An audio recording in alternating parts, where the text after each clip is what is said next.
Welcome to The People's View, a program dedicated to discussing local, state, and national issues and their effect on the American people. The People's View provides a platform for state representatives and national figures to present their viewpoint. Whether it's social, economic, or financial topics, you'll hear it on The People's View. Hello, this is Carl Seidel. I'm the host of The People's View. The People's View is a program sponsored by the Nashua Republican City Committee. If you want to find out more about us, go to nashuagop.org and find out more about our programs. We meet every second Thursday of the month at the Crown Plaza. So tonight, I'm lucky to have Jennifer Horn, lovely Jennifer Horn here, who's a candidate for the state GOP chair. Yes, I am. Thank you very much for having me. It's always a pleasure to come back and visit you. It's nice to have you on, and can you tell us why you're doing all this? I mean, this is a volunteer position again, but it has a lot of focus on you. Well, it does, and it's an important race. And I think that as we look back on the results of this last election, that were, at best difficult, and at worst really very painful for a lot of us, we've got to take some time as a party to really stop and ask some tough questions of ourselves and have some honest conversations about what went wrong and why did we feel, why were we so confident that we were going to be in a winning position and ended up in the position that we were, and really have some honest conversations about who we are and where we're headed. And I think that the next chairman of our party is going to need to be able to have those conversations, moderate those conversations, but do so in a way that unifies the party, that brings all the different arms of the Republican effort together, and gets us all engaged in a productive, winning movement toward not just 2014, but 2016, 2018, 2020. We have to recognize that if we are going to talk about really rebuilding the party, this is about putting us in a position so that in New Hampshire, Republicans win no matter what else is happening in the country, regardless of national trends, regardless of what's going on, whatever the current story in the media might be, that we are showing leadership and principle and winning elections regardless.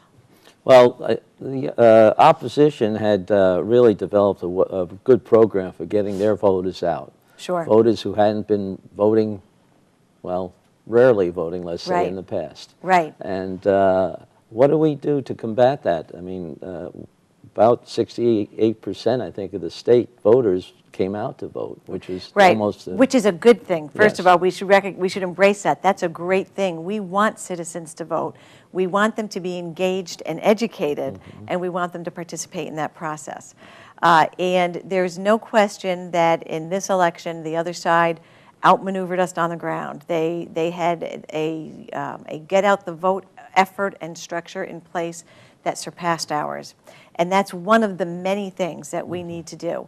I'll sort of take a step back from the question you asked me and say there are a whole bunch of things that we need to fix. And we need to be able to, we need a chairman who can look at all of those moving parts and understand, one, how to fix them, and two, how to strategically use them moving forward as kind of a combined effort. We need to upgrade the technological infrastructure of our party, no question about it. And that's everything from websites and our online presence and data mining and social media and all of these different technological tools that are available now in elections and campaigns. We're running 1999 campaigns while the Democrats are setting the technological bar for the next election cycle. We need to eliminate that advantage on their part and catch up. And that can be done. I don't want to say it can be done easily, but it can be. It's completely within our reach to do that quickly. We also need to kind of rebuild our structure as a party. We are running campaigns against a state party that has a half a dozen or more full-time employees working the political machine every day, year-round. And we have never been that kind of a party in this state, and we need to kind of catch up with the times and understand that the political field and the political game in New Hampshire has changed, and we've got to modernize and be able to keep up with that. But in order to do either of those things, we have to really seriously and aggressively address fundraising. Because whether it's good, bad, or indifferent, the bottom line is if you can't afford it, you can't do it. So we have to have a much more aggressive contemporary approach to fundraising, and that again includes everything from utilizing social media and other types of online fundraising networking that are available that a lot of other and parties once you do. get a lot of those people to give you something, they're going to be continued interest, finding interest in supporting what we do. And that's not all, though. You know, we can be using we could have a whole different kind of a website that could also be a fundraising tool. We can be expanding our fundraising reach regionally and give some of these folks in other states who just cannot envision a Republican win. You know, Republicans winning in Connecticut and Massachusetts is so extraordinarily rare. If we can show them that we have a winning operation in place and try to draw them into our efforts as well. But beyond that, we do have to expand the grassroots giving in our state. And we don't want to just target a couple of grassroots groups here and there. We want to be targeting our fundraising so that there are thousands of Republicans across the state of New Hampshire who make a small contribution on a regular basis to be able to keep the lights on, to be able to keep the operation going. And maybe that means you commit to giving $10 a month every month or $25 a month every month. But you have to be able to manipulate all those other tools, the structure of the party, the online opportunities to grow that kind of a giving network. And we know how to do it, and we know how to how to do it, how to implement, how to strategize with that.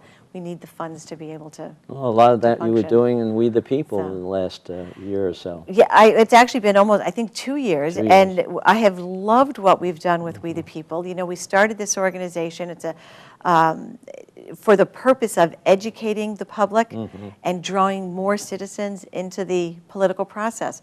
I was just saying this in a conversation before I came in here. When I got into politics to begin with, because I am a mother, I am an American, and then I am a Republican.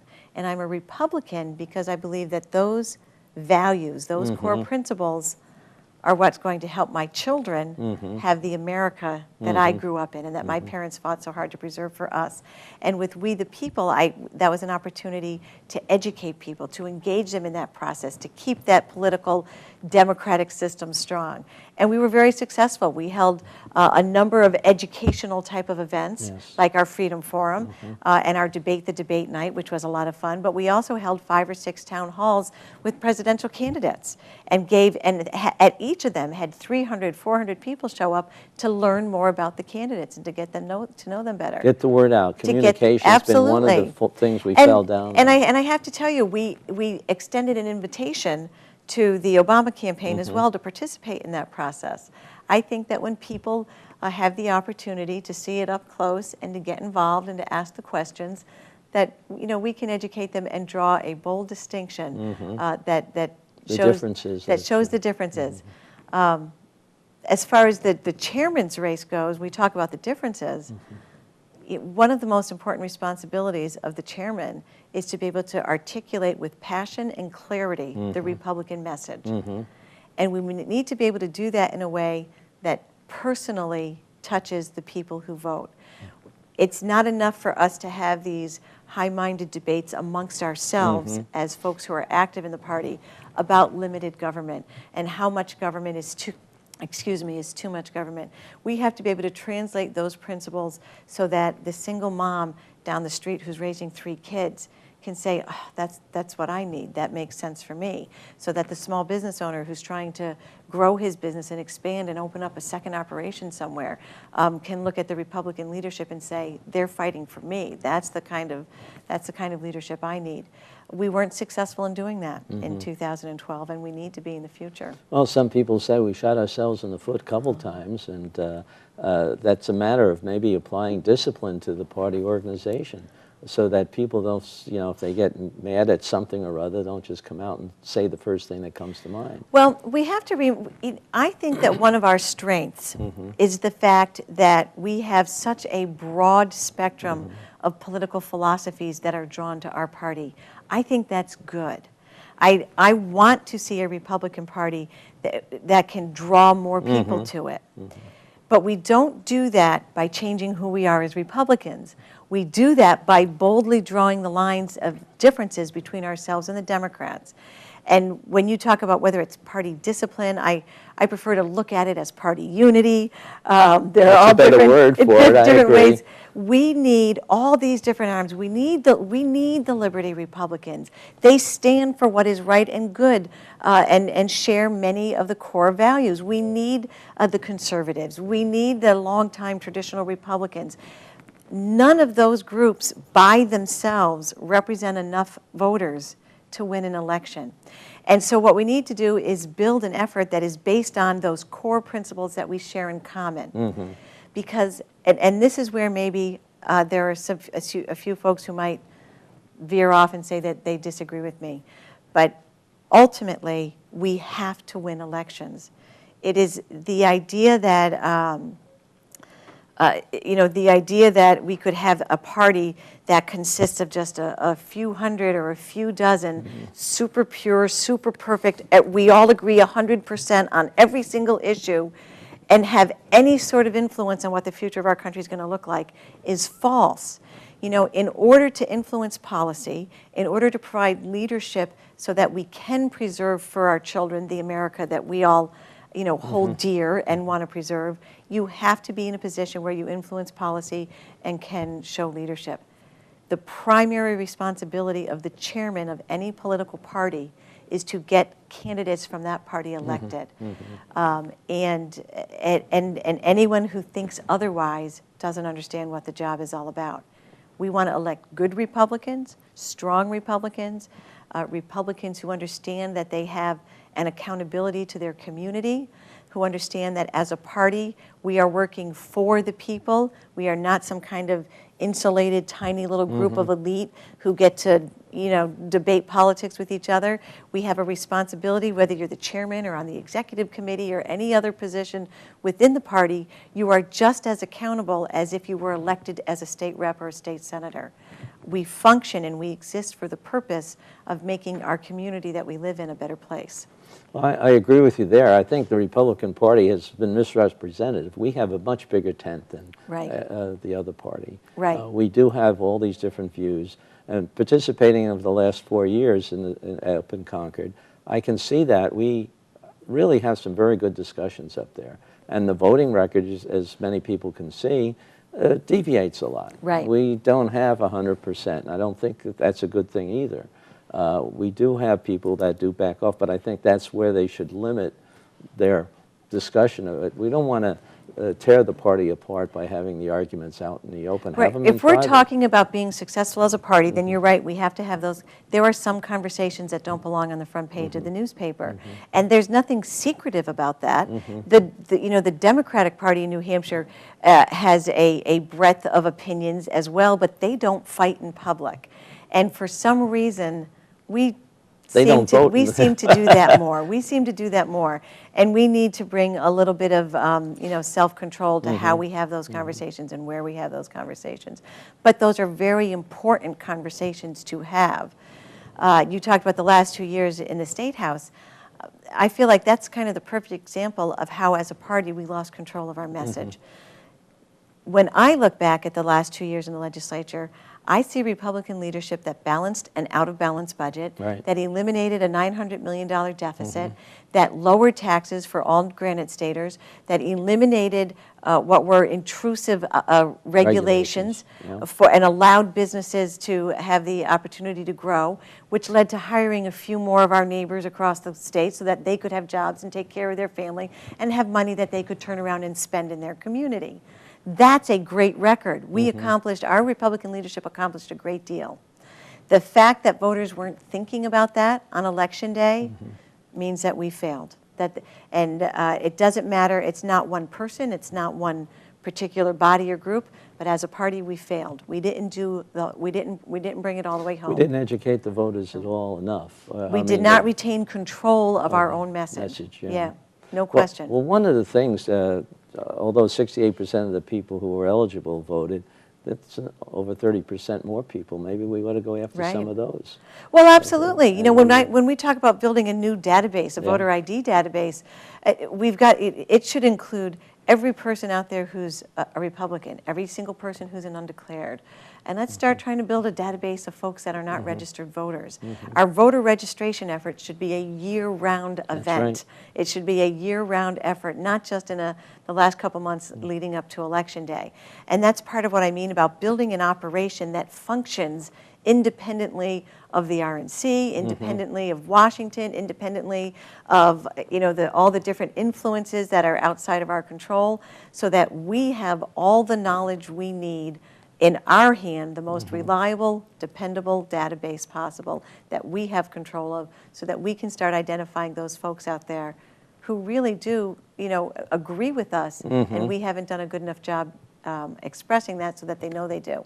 I think out of those 60-some% that you keep talking about, I think there's a lot of folks who did not vote Republican this time, who could have and should have, had we done a better job of connecting with them what we really are all about. You're probably right. What about the other groups that are not known to vote Republican too? The different organizations, activist groups, or maybe just ethnic groups? Well, listen, in November of 2012, nationally, we lost every single definable block of voters except white men.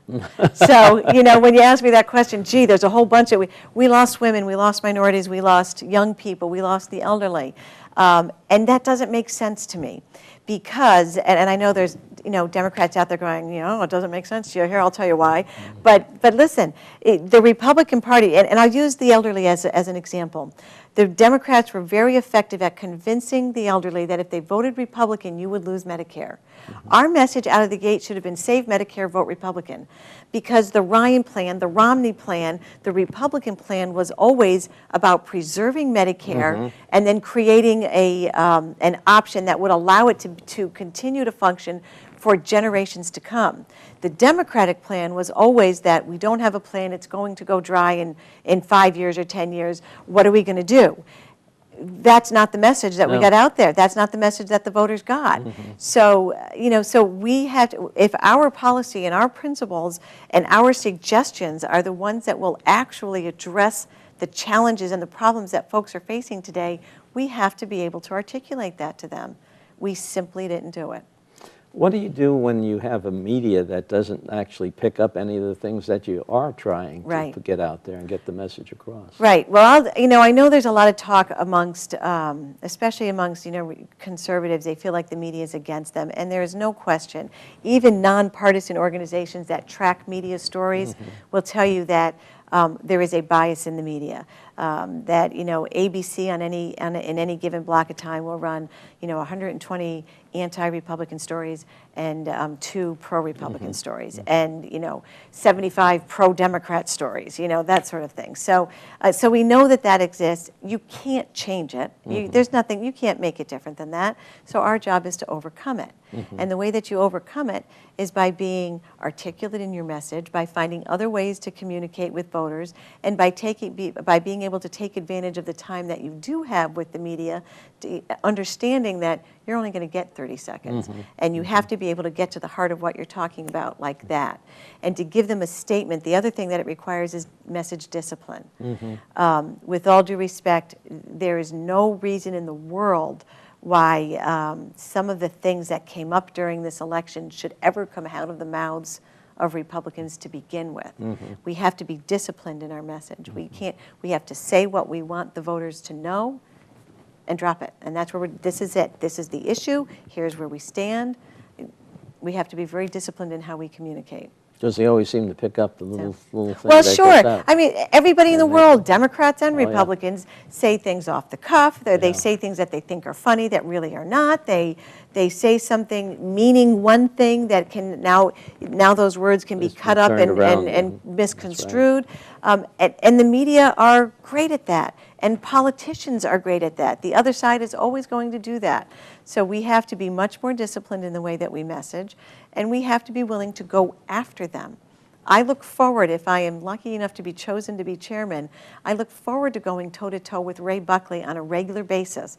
And Kathleen Sullivan. And Maggie Hassan and Kathy Sullivan and Terry Norelli and anybody else on that side that wants to come out and try to be disingenuous or dishonest in the way that they are framing the Republican principle. You know, when the problem we have is that sooner or later they will overreach. They always do. History has shown that they do. We have to be ready. We have to be ready to pull them back, to hold them accountable, and as I said a minute ago, to go toe-to-toe on a daily basis as needed. So you'll be able to respond to some of these actions that they do right away. Absolutely. You got to get it out, because I think we've always delayed our message a little bit. And one of the reasons for that is because we do have this, we are set up as a volunteer position as a chairman, and that's a hindrance. We've had wonderful people serving in this position. It's not a criticism of an individual, but we need someone in this position who's going to step up and be available on a daily, regular basis. When something happens at 10 o'clock, we need to be able to respond to it at 11 o'clock. And you can't wait until Thursday to talk about something that happened on Monday. So that's what I mean about updating and modernizing. We need a full professional staff in our office. And that's, as chairman, one of the efforts that I will lead going forward. And use other media too, So, besides of just the newspapers. Oh, of course. Radio and we know that, you know, unfortunately, I'm actually a fan of the newspaper industry in general, but the majority of Americans, the majority of Granite Staters get their news online. Yeah. So we need to build our online presence. We need to be engaging new media. We need to be building an independent presence online that people bump into, whether they want to or not. And that has to do with data mining and how you implement some of these technologies behind the scenes that are available now. But it's all very doable if we have a chairman, if we have a leader who understands the strategy, understands how all the different pieces work, and can bring that unity and that message to the table. Good. You know, no matter what anyone wants to say about technology or all these other tools that are at our fingertips, unity is the most important thing. We must come together as Republicans and work toward the greater good. So, We have to recognize that there's a greater purpose to what we do, and we've got to stand together and achieve it. so the communications has to be internal as well as external. Of course. And I think that as chairman, what I would like to see from all of our chairmen, what I will implement if I'm lucky enough, as I said, is I think that we need a lot more interaction and communication between the state party and our county committees and our city committees and our town committees. We have thousands of dedicated, passionate activists that have great ideas and that have great experience. And there should be a very you know, cooperative relationship between all of those different... Coordinators, in other words. And coordinated, yes, a cooperative and coordinated effort between all of those different Republican organizations. Just like we need the Liberty Republicans and the Social Republicans and the traditional New England Republicans. We need them all working together toward the greater good. There's a lot of energy out there. There So is. Your job is There to is. make it... is to harness it. Is yeah. to harness it and focus it. We need to be That's right. focused. Good words. So, and that's what those are the skills and the experience that I bring to the job that I think that can be valuable. You know, we've announced, since I got in the race less than 2 weeks ago, and in that time have announced over 150 grassroots supporters that have come on board. Very good. We're already winning the support of state committee members. I'm grateful for that kind of support. I'm equally grateful for the support that's been expressed to me from party leaders. You know, and I think that a chairman has to be able to work with all of those groups and has to be able to bring them together in that unified effort. So I hope that in the campaign, what I'm showing is the ability to do exactly that. Another 5 weeks we have until the election? January 26th. 26th, okay, so it's 6 weeks. We've got a little ways to go still. Okay. We have to finish the caucuses. I think the last caucus is on the 15th. And then we have to all relax and enjoy the holidays and spend some time with family. Except you'll be on the phone. So, well, chances are good.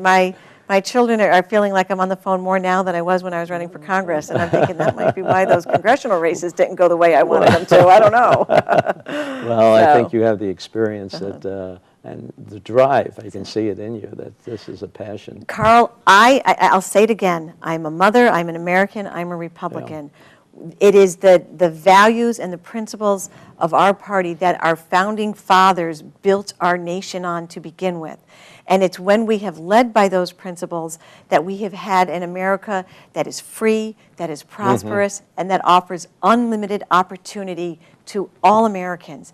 And no matter what your social, economic, or political position might be, when we lead from those principles, it lifts up the entire community. Everybody prospers, everybody benefits, everybody moves forward together. So I do feel passionately that this is not, for me, this isn't just political. It's very much a maternal effort on my part, and it's very much about preserving for our community the kind of world that we want future generations to be raising their families in. Well, I see you understand that message. I hope you can get the people to understand that message. It's time for us to have a chairman who is engaged in the community on a regular basis, sharing those principles. Well, very good. Thank you so much, Carl. I'm grateful for you. the opportunity. Thank you. And thank you for listening to us. And don't forget to find out more about the Nashua City Republican Committee, go to nashuagop.org. Thank you very much.